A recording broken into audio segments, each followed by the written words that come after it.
আজকে দিনটা এমনভাবে কাটবে আমি সত্যিই কখনো ভাবিনি। তো কী হয়েছিল চলো সবটাই তোমাদের সাথে শেয়ার করি এই মিনি ব্লগে।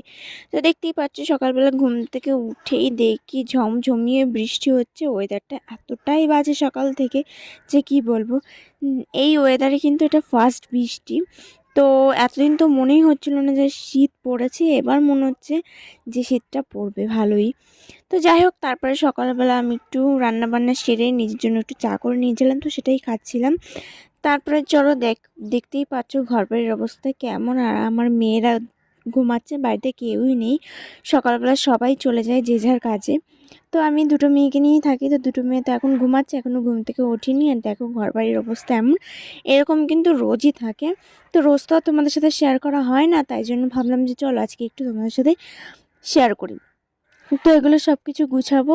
বাড়িতে যেহেতু মিস্ত্রিরা কাজ করছে, ঘর বাড়ি কিন্তু একটু পরপরই নোংরা হয়ে যাচ্ছে। যাই হোক, কি আর করা যাবে।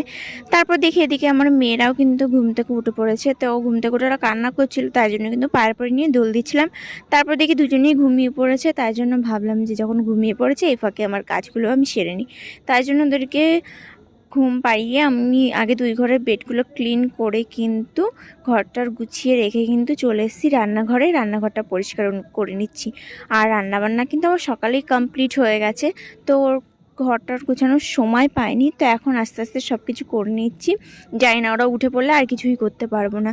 আর কি বলতো, ঘর বাড়ি যদি একটু পরিষ্কার পরিচ্ছন্ন থাকে না, নিজেরও কিন্তু বেশ ভালো লাগে। তারপর যাই হোক, এদিকে তোমার সাথে কথা বলতে বলতে কিন্তু আমার রান্নাঘরটা প্রায় অনেকটাই পরিষ্কার হয়ে গেছে। আর কি বলো তো, এই ভিডিওটা না করা আমার অনেক দিন আগে, কিন্তু সময়ের অভাবে আমি ভিডিওটা এডিট করে ভয়েস ওভার দিয়ে উঠতে পারছি না। যাই হোক, আর আমার পাশ থেকে হয়তো কিছু কিছু আওয়াজ পেতে পারো, কারণ বাড়িতে কাজ করছে, টাইলসের কাজ হচ্ছে। তো মেশিন দিয়ে টাইলসগুলোকে কেটে সেট করে লাগানো হচ্ছে, তো ওই জন্য কিন্তু পাশ থেকে কিছু আওয়াজ আসতে পারে। কিন্তু যখন আমি আওয়াজটা হচ্ছে তখন কিন্তু আমি মানে থামিয়ে আবার আবার রেকর্ডটা করছি। যাই হোক, কি আর করা যাবে। তো এইভাবেই সব ভিডিও টিডিও করছি। আর কি বলতো, ক্যামেরা নিজেই সব কিছু ধরে সব একা একা করতে হচ্ছে না, একটু প্রবলেমটা একটু বেশি হয়ে যাচ্ছে। তো লং ভিডিও তোমাদের সাথে কবে থেকে শেয়ার করতে পারবো আমি জানি না, তাই জন্য ভাবলাম যে শর্ট কিছু কিছু করে তোমাদের সাথে মিনি ব্লগ করে একটু শেয়ার করি। তো যাই হোক, এদিকে দেখতে পাচ্ছ বাসন টাসন তো বের করে নিয়েছিলাম, সেগুলো কিন্তু মেজে নিয়েছি, জল ভরে নিয়েছি বোতলে। তারপরে কিন্তু এখানে জামা কাপড়গুলো কেচে নিচ্ছি। তারপরে কিন্তু আর ছাদে যেহেতু মিস্ত্রিরা আজকে কাজ করছে, ছাদে কিন্তু আজকে নামতে পারবো না। আর আজকে ওয়েদারটা এতটাই বাজে, সকাল থেকেই বৃষ্টি হচ্ছে, সেটা তো তোমাদেরকে দেখালামই। যাই হোক, কি আর করা যাবে।